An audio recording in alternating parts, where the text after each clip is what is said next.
이때까지 알고 있는 모든 개념 그 자체가 내가 이야기했죠. 창세 후의 어떤 개념들이기 때문에 그런 개념들은 뭐랄까요? 다양한 어떤 환경과 조건 속에서 이 부분들이 드러나기 때문에 그런 부분에서 해석이 되어지고 인해서 환경과 조건 속에서 해석되어지는 이 부분들이 상황에 따라서 달라질 수가 있다는 거죠. 그런데 그런 모든 것에서 흔들리지 않는 불변의 어떤 진리 속에서 역사하는 부분은 창세 전에 어떤 개념으로 우리가 이야기를 했기 때문에 우리가 이러한 것들을 창세 전에는 어떻게 이 부분이 설명되어지고 있는가 하는 것을 우리가 기점으로 해서 창세 후의 사건들을 내용들을 해석을 해야 한다 이렇게 이야기를 했잖아요. 그래서 오늘 이 본문을 통해서도 우리가 너무 그냥 구태에 의해서 생각했던 이 부분들을 한번 과연 그러한가 하는 부분을 가지고 한번 살펴보려고 해요. 우리가 이 오늘 본문 속에서 나오는 이 내용에서의 우리가 꼭 기본적으로 깔고 있었던 개념이 뭔가 하면은 사람의 자유의지적인 부분을 밑에 깔고 있어요. 사람의 자유의지. 이게 무슨 자유의지가 하는 거냐. 하지만은 이 자유의지라는 이 개념 속에서 성경을 보게 되면은 자유의지의 본질이 되어지는 하나님의 자유의지. 우리가 보통 자유의지를 하게 되면 우리 사람을 보잖아요. 사람은 자유의지가 있어가지고 선악과 따먹고 이를 이야기하잖아요. 자유의지를 이야기할 때는 꼭 사람의 그래서 따먹고 안 따먹고 해서니 내가 예수 믿고 안 믿고 내 부분에 내가 그 자유의지가 있다 이렇게 이야기하는데 자유의지는 원래는 하나님의 속성이에요. 이 자유의지가. 지금 의지 자체가 뭐예요? 의지는 무엇을 행할 수 있는 능력을 이야기하는 거거든요. 그 창조의 어떤 능력. 그 의지는 어떤 행동 기회를 이야기하잖아요. 행동할 수 있는 그 어떤 동기부여가 의지의 개념인데 그 사람한테는 이 의지가 없어요. 자체가. 왜? 사람은 의지라는 것 자체는 모든 것의 창조의 개념이거든요. 창조. 없는 것이 있게 하는 것이 이 창조의 개념으로서의 의지다 이 말이죠. 그러면 하나님의 의지가 이 자유의지예요. 근데 하나님 그 자유의지를 우리가 차유해가지고 우리한테 자유의지가 있니 없니 있다 소리 하고 있다는 거죠. 이게 아니라는 거죠. 그래서 그런 관점에서 우리가 하나님 자유의지를 보게 될 것 같으면 오늘 본문 속에서 나타나는 이 내용도 하나님의 자유의지가 아니고 사람의 자유의지에 의해서의 이 사건을 해석한다는 거죠. 그렇게 되면은 아까 우리 사람의 자유의지가 없어요. 자유의지가 없는데 이걸 가지고 사람의 자유의지의 관점에서 이 사건을 해석하게 되어지니까 뭐냐면 문제가 생길 수 있다는 겁니다. 문제가. 우리가 좀 심각하게 생각해야 돼, 이 부분을요. 단순하게 그냥, 골치 아픈 소리를 또, 신학적인 어떤 부분을 가지고 이야기한다 하지 말고, 그런 부분들이 우리가 선입관이 있기 때문에, 크게 우리가 알고 있는 것으로 자유의지 이야기하는 사람 많잖아요. 내가 예수 믿고 싶으면 믿는 거고, 내가 한번 믿고 싶지 않으면 안 믿는 것이지. 무슨 놈이 그게 하나님 어떻게 사람 기계를 만들었나, 이런 이야기 하잖아요. 그래서 그게 나온다는 거죠. 일상적으로 우리 구원의 관점에서 이 부분이 그냥 아무 그게 없이 그냥 나오잖아요. 그렇기 때문에 이런 부분을 바로 어떻게 우리가 이 부분을 정리할 것인가 하는 것을 정확하게 성경적으로 우리가 바로 이해하는 것이 얼마나 중요한가. 양에도로 자유의지는 우리 인간에게 없다. 하나님의 속성이다. 자유의지. 하나님이 하고 안 하고. 하나님이 이거 해 하는 거야. 하나님이 안 하는 거예요. 그걸 사람한테 하니 안 하니 끄따 소리 하고 있다는 것이. 그래서 우리 조직신학 얼마나 잘못됐는가 이야기를 내가 눈치 이야기하고 있지만은 조직신학 엉망이에요. 조직신학 엉망. 그러다 보면 당신만 조직신학 안 하냐 이 나오겠죠. 근데 성경이 그리 이야기하면 내가 어떻게 이야기하지 할 수가 있냐 말이죠. 오늘은 한번 점검을 해봅시다. 자, 우리가 다른 거 이야기하기 전에 이걸 나중에 이제 하면서 이야기할 거예요. 하기 전에 왜 이 부분을 기본적으로 이야기하는가 하면은 이걸 하고 해야 앞으로 이게 하고 나니 이게 이 부분들이 이해가 되죠. 이해가 되지고 그것들을 이제 방문을 해가지고 이 부분들을 살펴보기 때문에 내용을 이해한다는 거죠. 그 뒤에 보게 되면은 이제 여호수아가 이제 족장들이 기본 족속과 언약을 하잖아요. 언약을 하는데 언약을 할 때에 아까 우리가 읽은 것대로 어떻게 하죠? 무리가 그들의 양식을 지하고 어떻게 할 것을 여호와께 묻지 아니하고 이렇게 이야기하고 있어요. 여호와께 묻지 아니하고 우리가 이 여호수아의 이 내용 쭉 보게 되면 전체에 우리 행동할 때에 어떻게 행동하는가 하면 하나님께 물어요. 우리가 아이성을 칠까요? 안 칠까요? 묻잖아요. 여리고성을 칠까요? 안 칠까요? 무조건 다 물어요. 물어가지고 하나님 허락하겠다 하라 하면 하라 하지 말라면 안 하는 거거든요. 그게 여호수아 배경이에요. 하나님 전쟁이기 때문에. 그런데 오늘 본문서를 보게 되면 어떻게 이야기하죠? 금인가에 기도원 금인가에 그 할 때에 하나님께 묻지 아니하고 성경 그렇게 표현하고 있어요. 그러면 그런 부분들을 통해서 그 뒤에 쭉 보면 이스라엘 백성들이 원망을 해요. 왜 하나님께 다 묻더니만은 왜 이거 묻지 아니하고 이렇게 마음대로 해가지고 우리가 이 기본 금인들을 죽이지 못하게 하느냐 이렇게 원망을 해요. 그래서 그런 한 부분을 우리가 보고 오늘 본문 속에서의 이 기본과의 약조는 세상의 약조다. 우리가 이걸 목사들이 이야기해요. 세상의 약속이다. 이렇게 이야기를 해요. 그래서 약속은 약속인데 인간적인 약속이고 인간의 어떠한 의지가 개입돼가지고 하나님의 의지는 제껴놓고 내가 마음대로 할 수 있는 인간의 어떤 의지에 의해서 약속된 의지로서 이야기를 하고 있어서 나는 그거 뭐 귀가 어두워가지고 내용이 없고 음성 비서가 달달달했는데 제목부터가 글이 나와요. 그 때문에 그런 부분을 보게 되게 되면은 이 기본의 이 사건 자체를 얼마나 사람의 자유의지에 의해서 선택했고 선택 안 했고 이런 관점으로 보기 때문에 이 내용들 자체를 뭐라 해요? 하나님의 어떤 풀어나가는 어떤 언약의 그 내용에 대해서의 부정적인 부분을 많이 이야기를 지금 하고 있어요. 그런데 우리가 이 부분을 설정해놓고 3회 24장을 넣었거든요. 이 3월 24장을 맹하면은 다시 인구조사를 할 때의 내용이에요.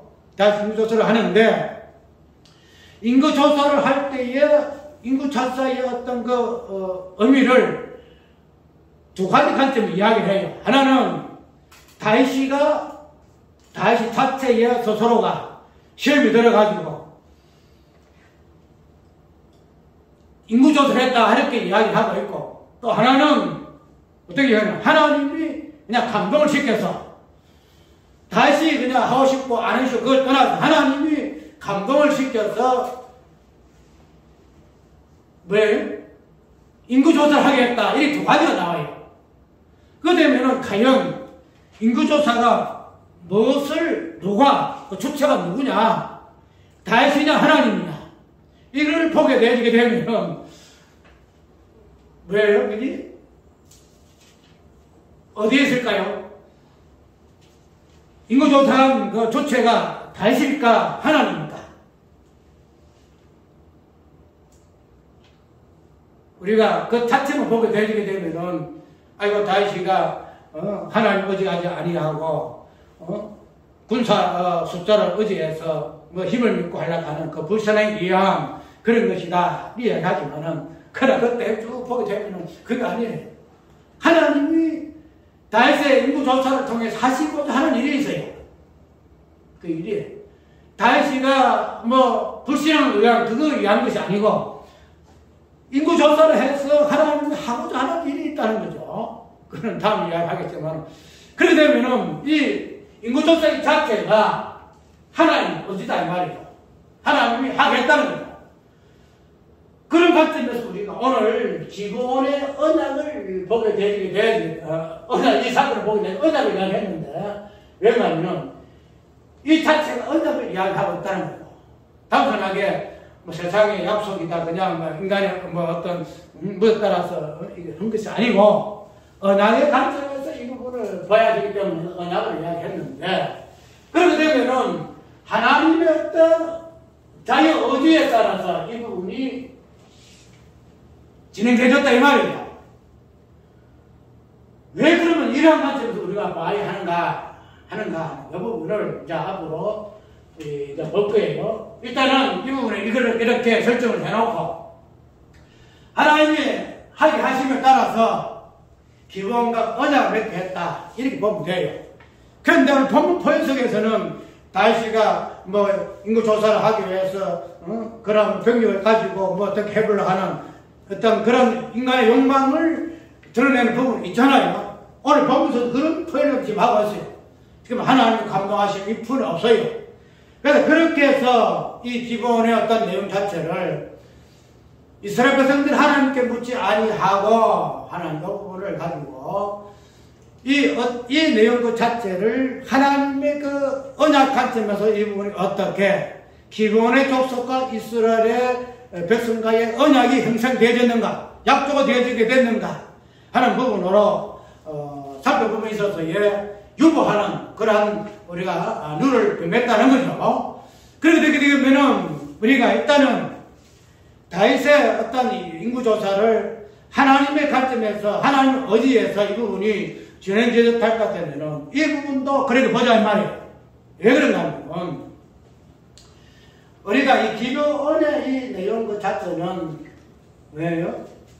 기도원은 저주의 백성들이죠. 왜냐하면 가나안 족속들이기 때문에 가나안 보게 되면 5 왕들이 쭉 나오잖아요. 뭐 아모리 왕, 뭐 예루살렘 왕이 나오는데 가나안 족속들이잖아요.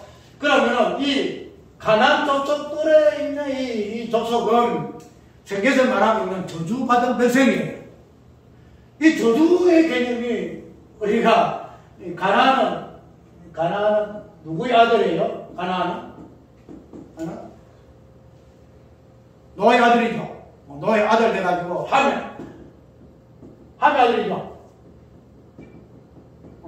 함이 저주를 받았지만은 그 아들이가 저주 대명사가 돼가지고 가나안 땅 저주를 받아. 그래서 가나안이 저주를 받아 이래가지고 저주의 개념이 이제 인격적으로 여기서 나와요. 그래서 이러한 가나안 땅의 가나안 민족, 가나안 족속으로 인해서의 저주의 개념이 나오는 거죠. 저주가 나왔다는 거. 그래서 1차적으로 이 기본의 이 거민이 대부분 어떠한 극이 돼요? 성경 가지고 오늘은 딱 설교 말씀을 들어. 그래가지고 뭐 이것저것 생각하지 말고 여기서 뒤에 보게 되면은 언약할 때에 기본 족속이 뭐라 그래요? 우리는 당신의 종입니다. 당신의 종입니다. 이래야 돼요. 당신의 종입니다. 이래야 돼요. 표현하고 있어. 고백합니다. 근데 그런 한 부분을 보게 되면은 의사적으로 성경에서는 다른 해석을 보게 되면은 이걸 가나안의 저주가 성취되었다 이렇게 이야기를 해요. 가나안 성취되었다. 왜? 우리는 당신의 종입니다. 이렇게 이야기를 하고 있어. 그런데 이 저주라는 것은 저주 자체만 있는 게 아니에요. 저주 자체만. 우리가 보통 저주를 이야기하게 되면은 저주하고 축복하고 별개로 보거든요. 딱 별개로 봐요. 저주는 저주고 축복은 축복이다. 이 이야기하고 있어서 저주 자체로 완전히 그냥 뭐랄까 완전히 뭐 멸망할 것으로 우리 이야기를 많이 해요. 저주 자체가. 그런데 우리 아까 8장을 사역들이 읽었잖아요. 사역을 읽었는데 사역장에는 뭐가 나와요? 에발산과 그리심사에 나와요. 그리심사. 에발산과 그리심사에 나오는데 우리 잘 알잖아. 여기는 축복과 저주의 대명사다. 에발산 저주, 그림산 축복 이렇게 이야기하고 있잖아. 그래서 8장 30절에서부터 축복과 저주가 나오는데 이 축복과 저주와 개념이 나온 후에 구자 10장에서 이 기본 접속가에 이 사건이 나온다는 거예요. 그러려면은 이 기본의 사건 속에서 나오는 그 저주와 이스라엘 백성들의 관계 속에서 연합의 무엇을 이야기하고 있는가 하면은 에발산의 축복과 그리스산의 어떤 저주 일부분들을 8장 30절에 기록한 그 내용 그 자체가 이 기본 사건 속에 없는 사건화되는 부분으로 이야기 좀 하고 있다는 거예요. 그래서 에발산과 그리스산 8장에서 그냥 그게 뚝 떨어진 것이 아니고 이것을 이어나와서 축복과 저주가 무엇인가, 축복 저주가 무엇인가, 이것을 지금 이 축복과 저주는 뭐예요? 율법이잖아요. 율법의 구약율법은 뭐예요? 지키면은 축복이고, 맞죠? 율법은 지키면 축복이에요.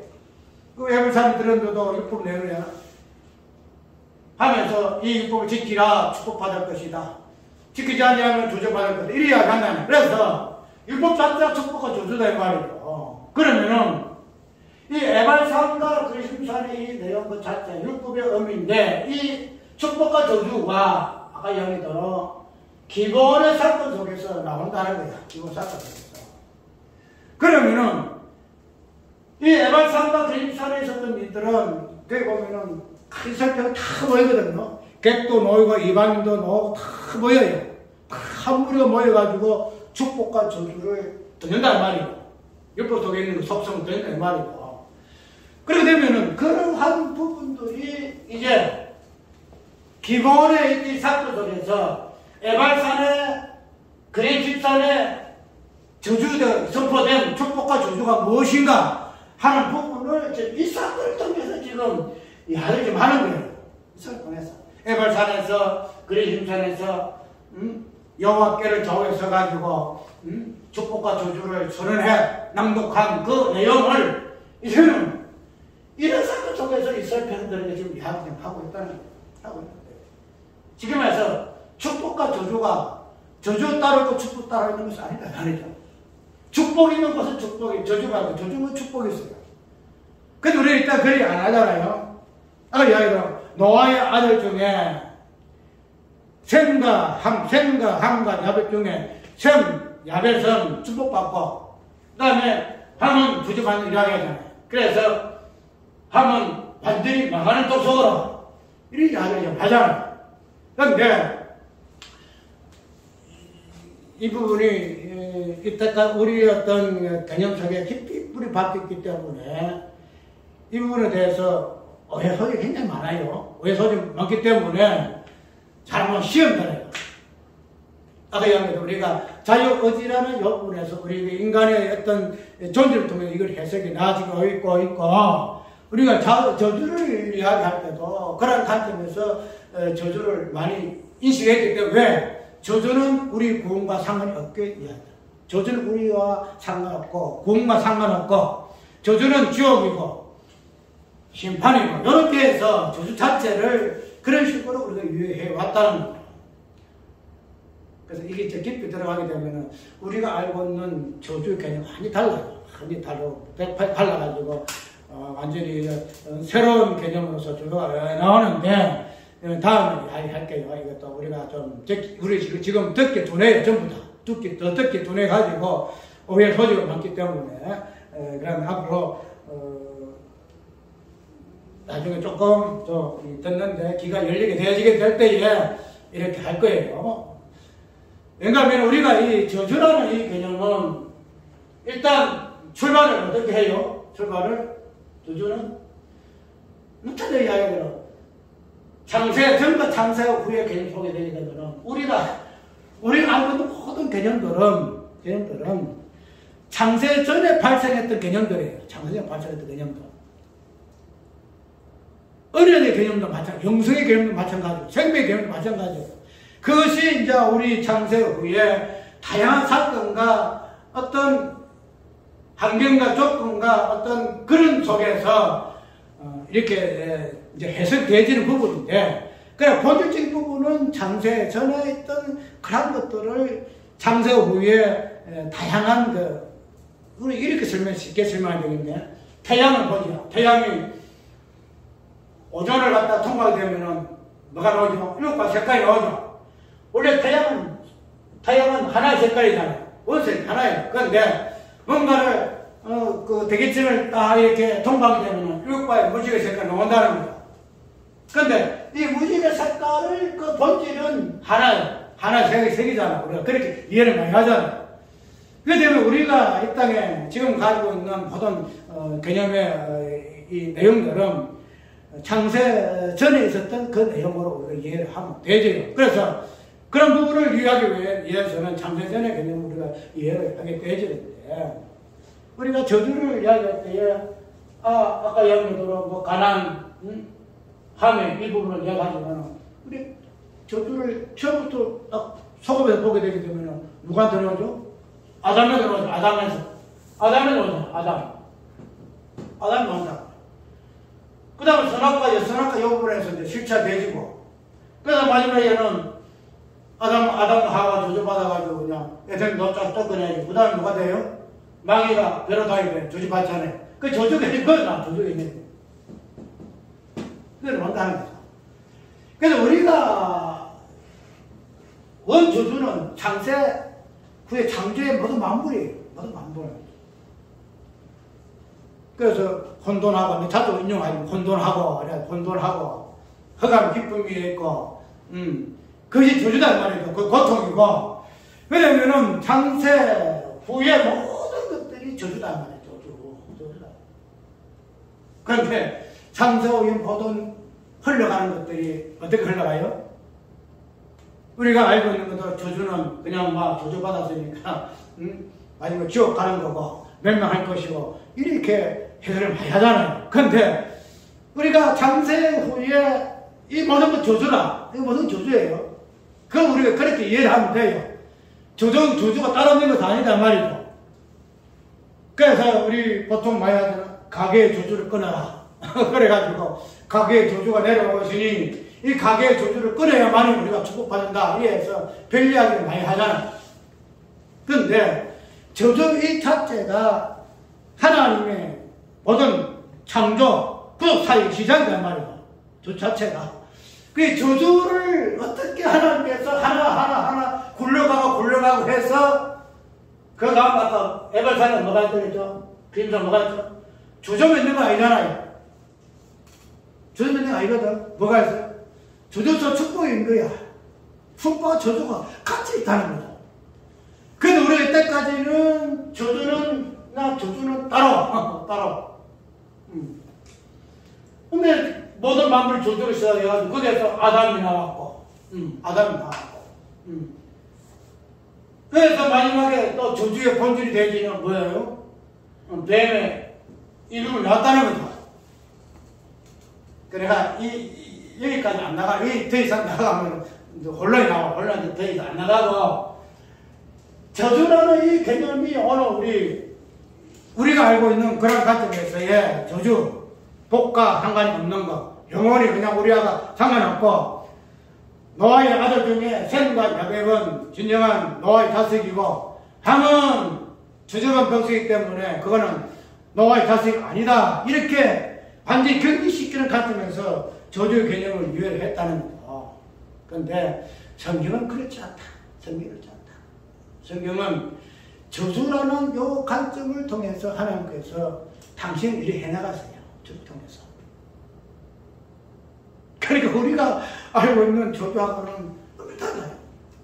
다음에 나중에 이거 저주의 벌주법을 어떻게 하나님께서 이것을 당신이 하나하나 간섭을 나가시는가 하나 볼 것인데, 어쨌든 이런 관점에서 우리가 저주를 이해를 하게 되게 되면 오늘 저주받은 기본 족속과 이스라엘 백성들이 언약을 맺는, 약도를 맺는 이러한 내용이 나온다는 거죠. 그런 부분들이 아까 이야기대로 왜 하나님도 묻지 아니하고 왜 그들과 약도해가지고 하나님께서 명령한 것대로 가나안 족속도 다 죽이라. 막 사람으로부터 짐승에 이르기까지 다 죽이라 하는 그 하나님의 명령을 우리가 어기게 됐다. 하나님 어기게 됐다. 이리 이야기하잖아. 하나님께서는 지금 막 기본적으로 하나님께서 죽이라고 했는데 왜 자기들이 하나님을 묻지 아니하고 이 기본 족속들을 주저자격도 주시 못하게 하느냐? 이런 가지고 지금 성경을 이야기하고 있다는 거죠. 그건 학자의 이야기대로 이 기본 족속이라는 이 족속은 뭐예요? 축복이 무엇인가 하는 부분을 끄집어내기 위해서 존재하는 족속이에요. 이 기본 족속. 쉽게 말해서 저주받았으니까 저주는 축복과 상관이 없어. 쉽게 말해서 기본 족속은 다른 말로 말해서 가나안 족속은 뭐예요? 우리 이스라엘 백성과 관계가 없어 하는 그런 관점에서 가나안 족속이 아니다 이 말입니다. 하나님께서 노아의 자손 중에 함의 자손 이렇게 한 이유가 있다는 거예요. 함의 자손 이렇게 한 이유가 있어. 그냥 셈 야벳만 있게 해서 축복의 자손 있게 해서 그냥 구원이라는 요 관점만 설계 해놓은 것으로 하면 좋겠는데 그 노아의 자식 중에 왜 함의 자손 이렇게 하셨냐 말이에요. 함이 이렇게 하셨냐. 그것이 그냥 하나님이 쓸데없이 그렇게 했을까요? 아니면 함이 그냥 자기 오직에 있어가지고 내가 이렇게 해서 뭐 그렇게 해서 하나님께서 함이라는 자손을 인택했을까요? 그렇게 행하게 했었을까요? 이 말이에요. 아니다 이 말이죠. 우리가 이런 것도 우리 인간의 의지적인 관점이에요. 자유적인 관점. 내가 이렇게 선악 그 다음 악을 내가 선택해서 이렇게 생각하니까 선악과도 내가 따먹으면 따먹을 수 있는 거 안 따먹으면 안 되는 것이고 이렇게 이야기하는데 그건 잠깐입니다. 내가 누차 얘기하는 선악과 자체가 우리 인간의 본질이에요. 내가 선을 택하든 내가 선을 택하지 아니하든 우리 인간은 선과 악이 공존하는 존재다. 그것이 내가 선을 택하니까 내가 아니면 내가 악을 택했으니까 내가 악한 이가 아니다는 거죠. 그래서 우리가 함의 자손도 함이라는 존재도 저주받은 백성도 하나님께서 그런 것을 왜 노아의 자손 중에 있게 하셨는가 하는 부분을 보게 되면 구원과 저주가 같이 병행하고 있더라. 지금 말해서 구원이라는 것은 축복이라는 것은 저주가 없이는 결코 축복을 위할 수가 없다는 말이죠. 그냥 저주는 망할 것이니 축복과 상관없다는 게 아니다는 거죠. 그래서 가나안 기본 족속이 이제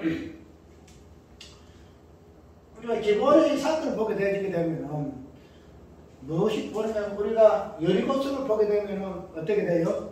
여리고성을 보게 되면 여리고성을 정복할 때에 그래서 누가 구원받죠?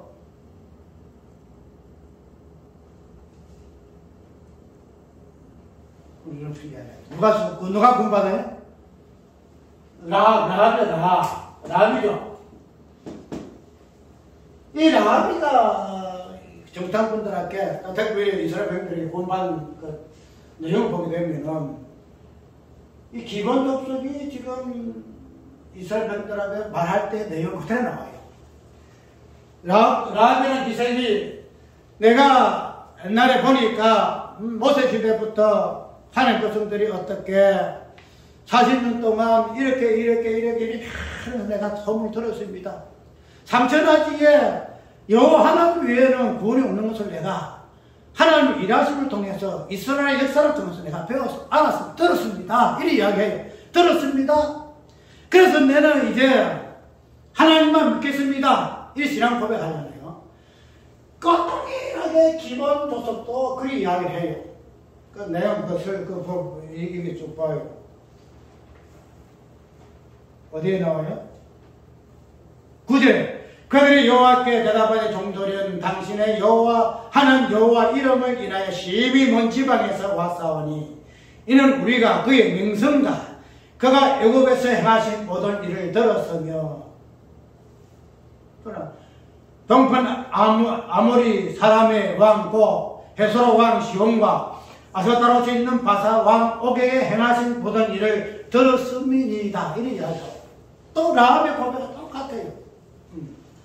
그 되면은 라합은 그래 고백했으니까 구원받아야. 근데 얘들요 기본적석은 그런 고백을 했는데 너는 주저받은 백성이니까 똑같은 라합도 주저받은 백성이야. 맞잖아요. 여리고성에 있는 그 이방인이거든. 그 기본적석도 가나안 땅에 있는 주저받은 백성이야.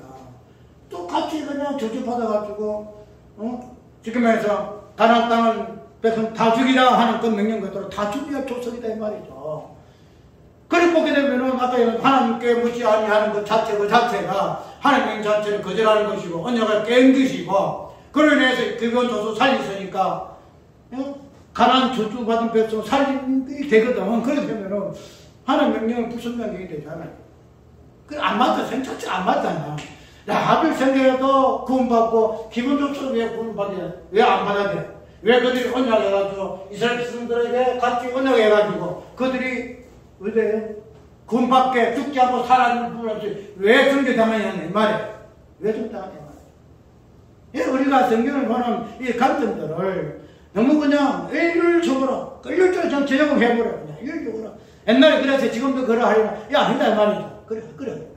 그래서 오늘 무례임을 축복이 되면 이런 연결을 시키게 되면 그 조주라는 개념 자체가 처음 출발부터가 창세로부터 해서 저주가 시작되어서 이 창세 후의 저주가 마지막에 이렇게 마지막에 돼요. 새하늘과 새 땅으로 바뀌어지는 부분으로 창조의 후의 모든 세계가 하나님의 일하심으로 그 수단과 방편으로 이용되어지고 활용되어지더라 이 말이에요. 우리가 생각하고 있는 이 저주 자체를 우리의 개념으로 우리가 이해해가지고 내가 내 어떤 개념 속에서 내가 적용시키고 내가 이것을 활용하고 이런 거 아니다 말이죠. 저주라는 것 자체가. 저것 자체도 마찬가지예요. 우리가 우리라는 존재 속에서만 저주가 있고 축복이 있고 천국이 있고 지옥이 있고 내라는 지금 세상 창조 후의 세계에서만 이것을 이해하려고 하니까 문제가 생긴다. 그런 것을 우리가 이때까지 살아가고 이때까지 살아가고. 그러나 성경은 그렇지 않다는 거죠. 당신의 어떤 창조 세계는 응원적부됐던 그 새하늘과 새 땅의 그 회복을 위한 세계이기 때문에 창세 전에 있었던 그 내용에 대해서 하나님께서만 일을 하신다. 이렇게 딱 언급할 것 같으면 축복과 저주가 축복은 우리에 대한 개념이 아니에요. 우리에 대한 개념이. 예? 우리에 대한 개념이 아니더라. 창세 전에 예수 그리스도에 대한 개념이다.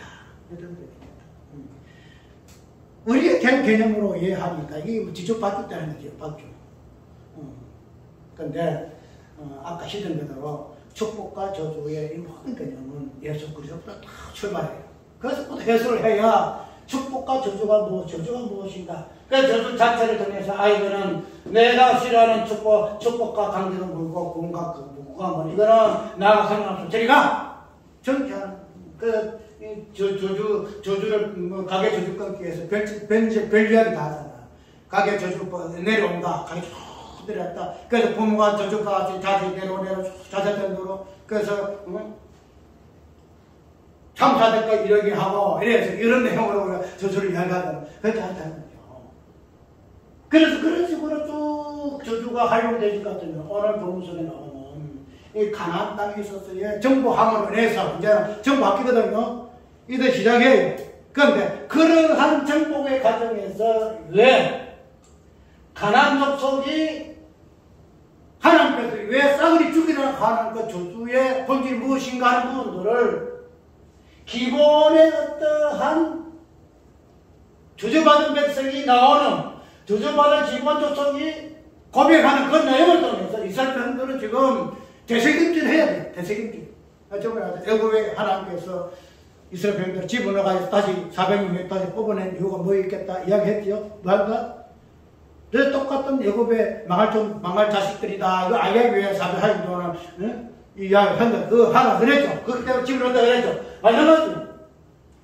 이때 지금 가나안 땅에 점령하고 있는 이 여호수아에게 이런 것들을 통해서 기브온의 이 저주의 어떤 이 개념이 왜 사는가? 저주받을 백성이 왜 살게 되어지는가? 하는 부분들이 이스라엘 백성들에게 새롭게 교훈하기 위한 내용으로 되어 있다. 그래서 여호와께 묻지 아니하고 여호수아의 그 방백들의 뭐랄까요? 방심. 우리가 그냥 아이스크림도 이겼으니까 이제는 이런 건 이런 관점에서 볼 것이 아니고, 우리가 이 뒤에 쭉 나가게 되면, 뭐가 나와요? 이스라엘 백성들과, 유대인과, 뭐예요? 이방인의 연합. 이방인의 그 연합. 다윗의 인구조사를 하나님께서 감동하셔서, 당신 뭔가를 이루시기 위한 선비로서 그것을 허용하셨듯이 여호수아와 방백들이 묻지 아니하게 하신 것도 그냥 허용한 거예요. 허용한 거예요. 그 부분이 유대인들이 결국 복을 어디로 넘어가게 되죠? 어디로 넘어가죠? 이방이 넘어가게 되죠. 그런 과정에서 유대인들이 무엇을 했죠? 교만하잖아요. 우리가 말이지, 우리는 뭐 갖고 말이지. 너희 이방인들은 뭐 갖고. 그냥 자기 어떤 것을 자랑하기도 하고 뭐 하기도 하고. 그런 부분에서 우리가 이 여호수아의 방백들의 그 태도를 이해할 수가 있어요. 그런 부분에서 어디로 넘어가요? 이방이 넘어가잖아요. 복음이 넘어가잖아요. 유대인들의 색깔 교만이라는 요 부분을 가지고 넘어가잖아. 이방이 넘어가잖아. 여호수아의 이 개념 자체로 언약을 맺을 때에 그런 부분들을 뭐예요? 결국은 이방인과 유대인이 연합되기 위한 그들이 교만하게 된 것도 넘어진 이유도 뭐 때문이죠? 유대인들이 그냥 교만해가지고 그렇게 해가지고 하나님의 어떤 요 부분이 깨져버렸어요? 깨진 거 아니잖아요. 교만에 넘어지는 것도 하나님의 근거를 보여주기 위해서 그들이 넘어지고 깨어지고 타락한 것도 하나님의 긍휼이 무엇인가를 보여주기 위해서야 그들이 넘어지고 깨어지더라. 교만케 되어지더라. 그렇단 말이다. 오늘 기도원에 내가 언약이라는 말 자체도 이 자체가 언약이에요. 언약. 축복과 저주가 어떻게 앞으로 가나안 땅을 점령할 이스라엘 백성들에게 축복과 저주가 어떻게 이것이 이루어지는가. 축복과 저주를 어떻게 가나안 언약이라는 내용 속에 삼아서 성취시키시는 한 부분을 알게 하시기 위해서 하십니다. 그런 내용들이 뒤에 쭉 보게 되면 뭐가 내용으로 나옵니까? 이스라엘 비건주족들이 고백을 하지요. 자기들이 얕은 꾀를 내지요. 저 멀리 온 곳으로 지금 꾸미잖아요. 그래서 신도 낡은 신을 신고 곰팡이 있던 떡을 가지고 그 다음 뭐 해요? 포도주 담은 병을 가지고 주머니를 짚고 오잖아요. 단순히 그들이 그냥 뭐 떡을 멀리 있는 떡 뭐 이런 거 가지고 하는 줄 알아요. 우리가 성경은 떡과 포도주는 무엇을 의미하죠? 떡과 포도주는? 떡과 포도주는 예수님을 이야기하잖아요. 예수님 살과 피를 이야기하잖아요. 그런데 떡과 포도주인데 무슨 떡이에요? 곰팡이 났대. 곰팡이 났다. 우리가 성경에 보면 떡은 무슨 떡이에요? 우리 제사 드릴 때 무슨 뭐 없는 떡이죠? 누룩 없는 떡이에요. 누룩 없는 곰팡이 없는 떡을 원래 드려야 돼요. 포도주는 무슨 포도주요? 예수님 말씀잖아. 새순 제부대 담아라. 안 그러면 어떻게 된다? 찢어진다. 소리 포도 다 깨진다. 없어진다. 그런데 그들이 지금 갖고 있는 기본 조석들의 떡과 포도주는 그렇지 않다는 거지. 누룩 없는 떡이 할 것이냐. 누룩 있는 떡. 하나님께서 정하신 떡이 아니다 말이죠. 포도주 마찬가지요. 그냥 포도주 그 주물 자체가 그냥 날 가지고 탁 떼어지더라고. 근데 그들이 말하고 있는 떡과 포도주가 왜요? 유대인들에게 하나님께서 살아가신 그런 떡이 아니고 무슨 떡이죠? 정반대된 개념으로 떡과 포도주가 설명되어 있다는 거예요. 그런데 이것이 이방인의 모습이에요. 이방인의 모습. 유대인들은 하나님의 정통적인 하나님의 백성으로서 하나님께서 그들에게 온전한 걸 주었죠. 떡도 온전한 떡을 주고 포도주 온전한 포도주 주는데 이방인들이 아까 내가 읽었잖아요. 멀리 있던 너희들에게 이제는 보지산 진노의 장 에베소 내용인데 그게 뭐란 말이죠. 이거 보게 되면 우리가 멀리서 왔습니다. 우리가 그들의 양식을 좋아하고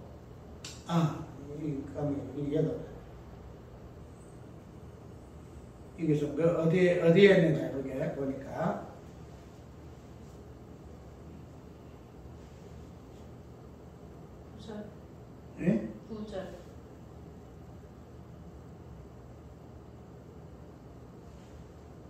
이거 보면 자기들이 멀리서 왔다고 에아에 있는데 구절에 있는 거죠.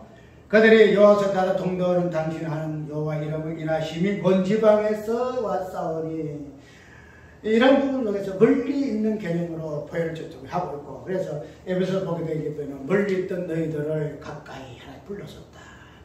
그래서 이방인들이 멀리, 기본적으로 이방인의 어떤 모습이에요. 이방인.